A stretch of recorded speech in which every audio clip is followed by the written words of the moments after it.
بسم اللہ الرحمن الرحیم۔ نبی کریم صلی اللہ علیہ وسلم نے فرمایا، اللہ تعالیٰ فرماتا ہے کہ ابن آدم مجھے تکلیف پہنچاتا ہے، زمانے کو برا بھلا کہتا ہے، حالانکہ میں ہی زمانے کا پیدا کرنے والا ہوں، میرے ہی ہاتھ میں تمام کام ہیں، میں جس طرح چاہتا ہوں رات اور دن کو پھیرتا رہتا ہوں۔ نبی کریم صلی اللہ علیہ وسلم نے فرمایا، اللہ عز و جل فرماتا ہے کہ روزہ خالص میرے لیے ہوتا ہے اور میں ہی اس کا بدلہ دیتا ہوں۔ بندہ اپنی شہوت کھانا پینا میری رضا کے لیے چھوڑتا ہے، اور روزہ گناہوں سے بچنے کی ڈال ہے، اور روزہ دار کے لیے دو خوشیاں ہیں، ایک خوشی اس وقت جب وہ افطار کرتا ہے، اور ایک خوشی اس وقت جب وہ اپنے رب سے ملتا ہے، اور روزے دار کے منہ کی بو اللہ کے نزدیک مشک عنبر کی خوشبو سے زیادہ پاکیزہ ہے۔ نبی کریم صلی اللہ علیہ وسلم نے فرمایا، ایوب علیہ السلام کپڑے اتار کر نہا رہے تھے کہ سونے کی ٹڈیوں کا ایک دل ان پر آ گرا، اور آپ انہیں کپڑے میں سمیٹنے لگے۔ ان کے رب نے انہیں پکارا کہ اے ایوب، کیا میں نے تجھے مالدار بنا کر ان ٹڈیوں سے بے پرواہ نہیں کر دیا ہے؟ انہوں نے عرض کیا، کیوں نہیں، بے شک تو نے مجھ کو بے پرواہ مالدار کیا، مگر تیرے فضل و کرم اور رحمت سے بھی میں کہیں بے پرواہ ہو سکتا ہوں۔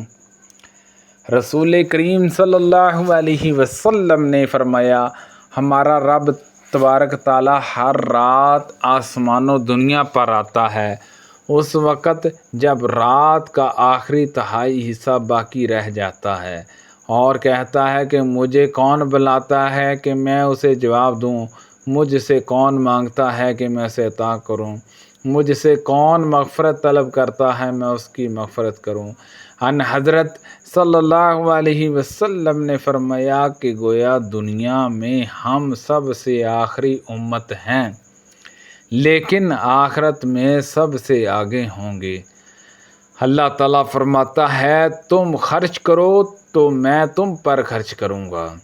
حضرت جبرائیل علیہ السلام نے کہا، یا رسول اللہ صلی اللہ علیہ وسلم، یہ خدیجہ رضی اللہ عنہا جو آپ کے پاس برتن میں کھانا یا پانی لے کر آتی ہے، انہیں ان کے رب کی طرف سے سلام کہیے، اور انہیں گلدار موتی کے ایک محل کی جنت میں خوشخبری سنائیے، جس میں نہ شور ہوگا اور نہ کوئی تکلیف ہوگی۔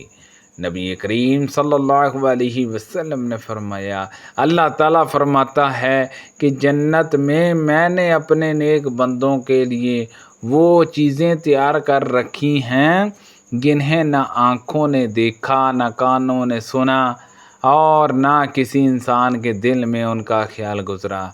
نبی کریم صلی اللہ علیہ وسلم جب رات میں تہجد پڑھنے اٹھتے تو کہتے، اے اللہ، حمد تیرے ہی لیے کہ تو آسمان و زمین کا نور ہے، حمد تیرے ہی لیے ہے کہ تو آسمان و زمین کا تھامنے والا ہے، حمد تیرے ہی لیے ہے کہ تو آسمان و زمین کا اور جو کچھ اس میں ہے سب کا رب ہے۔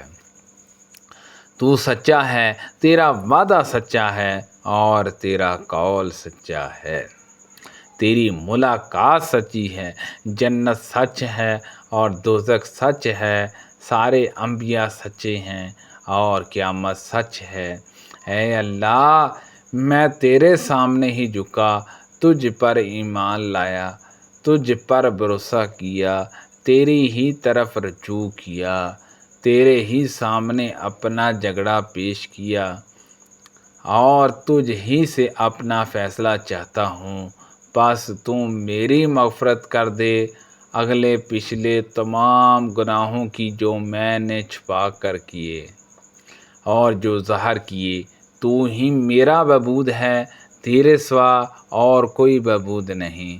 رسول کریم صلی اللہ علیہ وسلم نے فرمایا، اللہ تعالیٰ فرماتا ہے کہ جب میرا بندہ کسی برائی کا ارادہ کرتا ہے تو اسے نہ لکھو جہاں تک کہ اسے کر نہ لے، جب اس کو کر لے پھر اس کے برابر لکھو، اور اگر اس برائی کو وہ میرے خوف سے چھوڑ دے تو اس کے حق میں ایک نیکی لکھ دو، اور ایک بندہ کو نیکی کرنی چاہے تو اس کے لیے ارادے ہی پر ایک نیکی لکھ لو، اور اگر وہ اس نیکی کو کر بھی لے تو اس جیسی 10 نیکیاں اس کے لیے لکھو۔ سبحان اللہ عز و جل۔ رسول اللہ صلی اللہ علیہ وسلم نے فرمایا، اللہ تعالیٰ نے مخلوق پیدا کی اور جب اس سے فارغ ہو گیا تو رحم کھڑا ہو گیا۔ اللہ تعالیٰ نے فرمایا کہ ٹھہر جا۔ اس نے کہا، جی قطع رحم ناتا توڑنا سے تیری پناہ مانگنے کا مقام ہے۔ اللہ تعالیٰ نے فرمایا، کیا تم اس پر راضی نہیں کہ میں ناتا کو جوڑنے والے سے اپنے رحم کا ناتا جوڑو اور ناتا کو کاٹنے والوں سے جدا ہو جاؤ؟ اس نے کہا کہ ضرور میرے رب۔ اللہ تعالیٰ نے فرمایا کہ پھر یہی تیرا مقام ہے۔ پھر حضرت ابو ہریرہ رضی اللہ عنہ نے سورۃ محمد کی یہ آیت پڑھی، ممکن ہے کہ اگر تم حاکم بن جاؤ تو زمین میں فساد کرو اور قطع رحم کرو۔ نبی کریم صلی اللہ علیہ وسلم کے زمانے میں بارش ہوئی تو آپ نے فرمایا کہ اللہ تعالیٰ فرماتا ہے، میرے بعض بندے صبح کافر ہو کر کرتے ہیں اور بعض بندے صبح مومن ہو کر کرتے ہیں۔ رسول کریم صلی اللہ علیہ وسلم نے فرمایا، اللہ تعالیٰ فرماتا ہے کہ جب میرا بندہ مجھ سے ملاقات پسند کرتا ہے تو میں بھی اس سے ملاقات پسند کرتا ہوں، اور جب وہ مجھ سے ملاقات ناپسند کرتا ہے تو میں بھی ناپسند کرتا ہوں۔ رسول اللہ صلی اللہ علیہ وسلم نے فرمایا، اللہ تعالیٰ فرماتا ہے کہ میں اپنے بندے کے گمان کے ساتھ ہوں جو وہ میرے متعلق رکھتا ہے۔ رسول اللہ صلی اللہ علیہ وسلم نے فرمایا، ایک شخص نے جس نے بنی اسرائیل میں سے کوئی نیک کام کبھی نہیں کیا تھا، وصیت کی کہ جب وہ مر جائے تو اسے جلا ڈالیں اور اس کی آدھی راکھ خشکی میں اور آدھی دریا میں بکھیر دیں، کیونکہ اللہ کی قسم اگر اللہ نے مجھ پر قابو پا لیا تو ایسا عذاب مجھ کو دے گا جو دنیا کے کسی شخص کو بھی وہ نہیں دے گا۔ پھر اللہ تعالیٰ نے سمندر کو حکم دیا اور اس نے تمام راکھ جمع کر دی جو اس کے اندر تھی۔ پھر اس نے خشکی کو حکم دیا اور اس نے بھی اپنی تمام راکھ جمع کر دی جو اس کے اندر تھی۔ پھر اللہ تعالیٰ نے اس سے پوچھا، تو نے ایسا کیوں کیا تھا؟ اس نے عرض کیا، اے رب، تیرے خوف سے میں نے ایسا کیا اور تو سب سے زیادہ جاننے والا ہے۔ پس اللہ تعالیٰ نے اس کو بخش دیا۔ سبحان اللہ عز و جل۔ اللہ پاک سے دعا ہے کہ اللہ پاک ان حدیثوں پر عمل کرنے کی توفیق عطا فرمائے۔ کو پڑھنے میں غلطی کوتاہی ہو گئی ہو، اللہ پاک معاف فرمائے۔ اللہ پاک ہم سب کو صحت و تندرستی عطا فرمائے۔ صدقہ جاریہ سے زیادہ لوگوں تک شیئر کیجیے۔